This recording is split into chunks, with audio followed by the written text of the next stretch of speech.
नमस्कार, आप देख रहे हैं आज की समाचार सिर्फ और सिर्फ के टीवी भारत में। मैं वर्षा वेणुगोपाल लेकर आए हूं देश और दुनिया की बड़ी खबरें। सबसे पहले अमेरिका से बड़ी खबर। डोनाल्ड ट्रंप द्वारा लगाए गए टैरिफ को अमेरिकन सुप्रीम कोर्ट ने 6-3 के बहुमत से रद्द कर दिया है। कोर्ट ने कहा कि IEEPA के तहत राष्ट्रपति को बिना कांग्रेस की मंजूरी टैरिफ लगाने का अधिकार नहीं है। फैसले के बाद ट्रंप ने तीखी प्रतिक्रिया दी है। वहीं भारत और ब्राजील के बीच 5 अहम समझौते हुए हैं। इंडिया AI इम्पैक्ट समिट में 86 देशों ने AI डिक्लेरेशन पर हस्ताक्षर किए। देश में केंद्रीय गृह मंत्री अमित शाह ने कहा है कि 31 मार्च 2026 तक माओइज्म को खत्म कर दिया जाएगा। कर्नाटका में नेतृत्व को लेकर हलचल तेज है। मल्लिकार्जुन खड़गे से मुलाकात के बाद फैसला जल्द आने के संकेत मिले हैं। खेल में T20 वर्ल्ड कप सुपर 8 में भारत का मुकाबला साउथ अफ्रीका से अहमदाबाद में होगा। समाचार और गहराई से जानने से पहले आज की सुर्खियां जान लेते हैं। रिटायर्ड IAS शांतमनु ने लोक भवन में मुख्यमंत्री उमर अब्दुल्ला और उपराज्यपाल मनोज सिन्हा की मौजूदगी में शपथ ली। उपराष्ट्रपति CP राधाकृष्णन ने भारतीय संविधान के गुजराती और तमिल ट्रांसलेशन का भव्य विमोचन किया।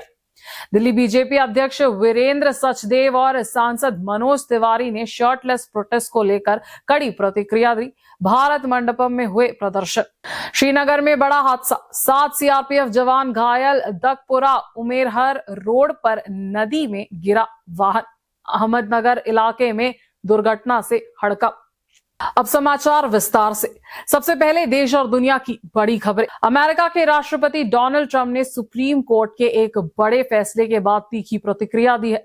सुप्रीम कोर्ट ने 6-3 के बहुमत से ट्रंप द्वारा लगाए गए लिबरलाइजेशन डे टैरिफ को रद्द कर दिया है। कोर्ट ने कहा कि ट्रंप ने international emergency economic powers act यानी IEEPA के तहत अपने अधिकारियों का दुरुपयोग किया और व्यापार और टैक्स से जुड़े फैसलों का अधिकार कांग्रेस के पास है। इस फैसले के बाद ट्रंप ने सुप्रीम कोर्ट पर विदेशी प्रभाव में आने का आरोप लगाया और कुछ अमेरिकन कंपनीज और वकीलों पर भी निशाना साधा जिनके भारत से व्यापारी संबंध है। शिकागो की कंपनी लर्निंग रिसोर्सेज से भारत से आयात होने वाली शैक सैनिक खिलौनों पर भारी टैरिफ के खिलाफ मामला दर्ज किया था। कंपनी का कहना है कि 2025 में $14 मिलियन टैरिफ चुकाने पड़े, जिससे वहां लगभग दिवालिया हो गई थी। मामले में भारतीय मूल के वकील नील कटियाल और प्रतीक शाह भी शामिल थे। कोर्ट के फैसले को विशेषज्ञों ने संविधान में शक्तियों का संतुलन को मजबूत करने वाला बताया।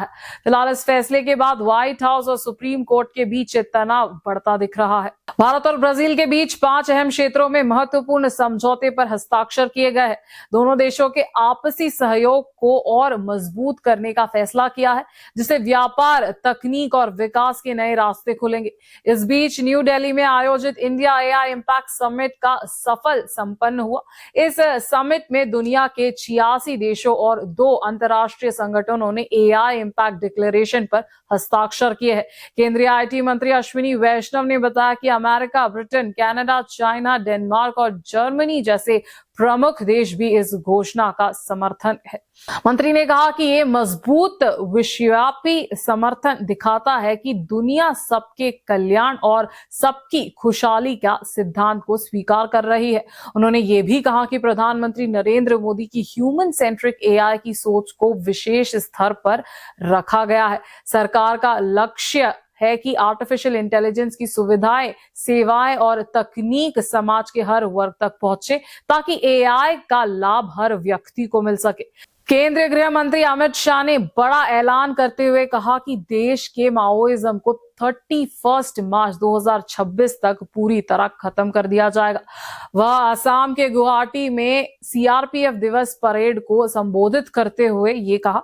उन्होंने कहा कि CRPF ने जम्मू कश्मीर में अहम भूमिका निभाई है, जहां पत्थरबाजी की घटनाएं अब शून्य हो गई है। साथ ही मणिपुर में जातीय हिंसा को संभालने और नक्सल प्रभावित इलाकों में बड़ी कार्रवाई करने में भी बल ने महत्वपूर्ण योगदान दिया है। गृह मंत्री ने छत्तीसगढ़ तेलंगाना सीमा पर करेगुटा पहाड़ियों में हुए 21 दिन के ऑपरेशन ब्लैक फॉरेस्ट का जिक्र किया, जिसमें 31 माओइस्ट मारे गए थे। उन्होंने कहा कि 10-11 साल पहले आतंकवाद, माओइज्म और पूर्वोत्तर में उग्रवादी देश के लिए बड़ी चुनौती थी, लेकिन आज ये क्षेत्र शांति और विकास की राह पर है। अमित शाह ने सीआरपीएफ के शहीद जवानों को श्रद्धांजलि देते हुए कहा कि उनके बलिदान के बिना ये बदलाव संभव नहीं था। समारोह में बहादुरी पदक भी प्रदान किए गए और परेड में महिला जवानों और कोबरा कमांडो ने शानदार प्रदर्शन किया। अमेरिका की सुप्रीम कोर्ट ने राष्ट्रपति डोनाल्ड ट्रंप द्वारा लगाए गए रेसिप्रोकल टैरिफ को रद्द कर दिया है। 6-3 के बहुमत से दिए गए इस फैसले में चीफ जस्टिस जॉन रॉबर्ट्स की अगुवाई वाली 9 जजेस की बेंच ने कहा कि राष्ट्रपति के IEEPA कानून के तहत बिना कांग्रेस की मंजूरी टैरिफ लागू नहीं कर सकते। इस फैसले के बाद भारत सरकार ने अपनी पहली प्रतिक्रिया दी है। वाणिज्य मंत्रालय ने कहा है कि वह अमेरिका के इस निर्णायक और उसके प्रभावों का अध्ययन कर रहे हैं। केंद्रीय मंत्री प्रहलाद जोशी ने भी स्पष्ट किया कि इस पर आधिकारिक प्रतिक्रिया वाणिज्य मंत्रालय या विदेश मंत्रालय की ओर से ही दी जाएगी। इधर कोर्ट ने फैसले के कुछ घंटों बाद ही राष्ट्रपति ट्रंप ने एक नया एग्जीक्यूटिव ऑर्डर साइन किया। इसके तहत कुछ टैरिफ हटाए गए, लेकिन 10% का अस्थायी इंपोर्ट सरचार्ज लगाया गया है। ये 24 फरवरी 2026 से लागू होगा और 150 दिन तक यानी 24 जुलाई 2026 तक प्रभावी रहेगा। हालांकि दवाइयां, ऊर्जा उत्पादनों और कुछ खनिज और एरोस्पेस सामान को इससे छूट दी गई है। अब जरा नजर डालते हैं दक्षिण की ओर। कर्नाटका कांग्रेस में चल रही नेतृत्व की अनिश्चितता के बीच एक बड़ा बयान सामने आया है। लोक निर्माण विभाग मंत्री सतीश जारकिहोली ने दिल्ली में AICC अध्यक्ष मल्लिकार्जुन खड़गे से मुलाकात के बाद कहा है कि राज्य के नेतृत्व मुद्दे पर फैसले ले लिए गए हैं और जल्द ही इसे लागू किया जाएगा। सतीश जारकिहोली ने बताया कि वे कुछ विधायकों के साथ राजाजी मार्ग स्थित खड़गे के आवास पर मिले और कर्नाटका में चल रही नेतृत्व संबंधित भ्रम की स्थिति को खत्म करने की अपील की। उन्होंने कहा कि बार बार बयानबाजी और असमंजस पार्टी के लिए ठीक नहीं है, इसीलिए जल्द समाधान जरूरी है। इस बैठक में पूर्व मंत्री KN राजन्ना भी मौजूद रहे, जिन्होंने हाल ही में नेतृत्व मुद्दे पर खुलकर सवाल उठाए थे।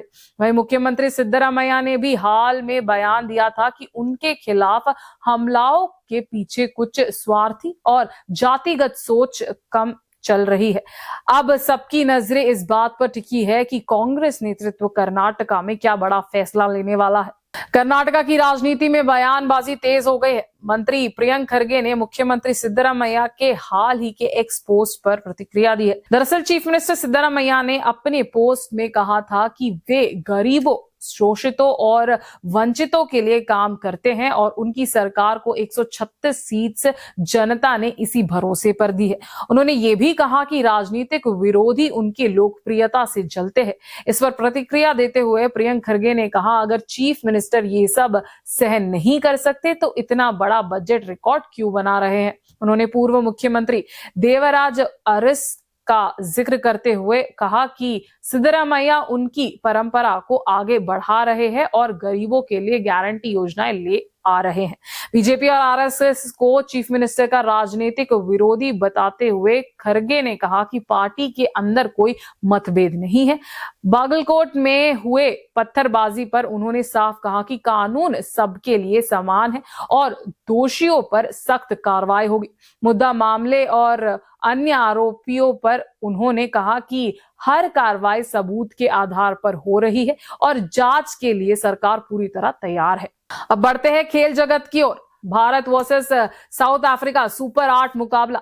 ICC T20 वर्ल्ड कप 2026 के सुपर 8 चरण में टीम इंडिया अपना अभियान साउथ अफ्रीका के खिलाफ अहमदाबाद में रविवार से शुरू करेगी। ये मुकाबला बेहद अहम माना जा रहा है। मैच से पहले भारत के बॉलिंग कोच मॉर्नी मॉर्किल ने कहा कि भारतीय बल्लेबाजों को स्पिन गेंदबाजी के खिलाफ थोड़ी परेशानी हुई है, लेकिन टीम लगातार सुधार की कोशिश कर रहा है।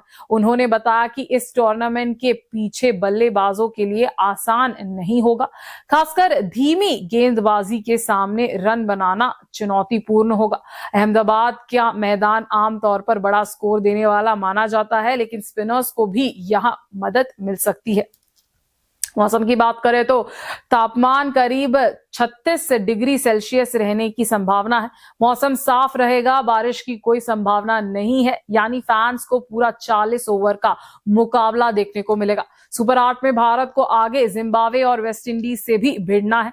ऐसे में इससे पहले मुकाबले में जीतने में टीम का आत्मविश्वास बढ़ सकता है। तो ये थी आज की ताजा खबरें। देश और दुनिया में हर पल बदलती स्थिति पर नजर रखना बेहद जरूरी है। हम आप तक लाते रहेंगे सटीक और भरोसेमंद अपडेट्स। मैं वर्षा वेणुगोपाल आपसे विदा लेती हूं। देखते रहिए KTV भारत। धन्यवाद।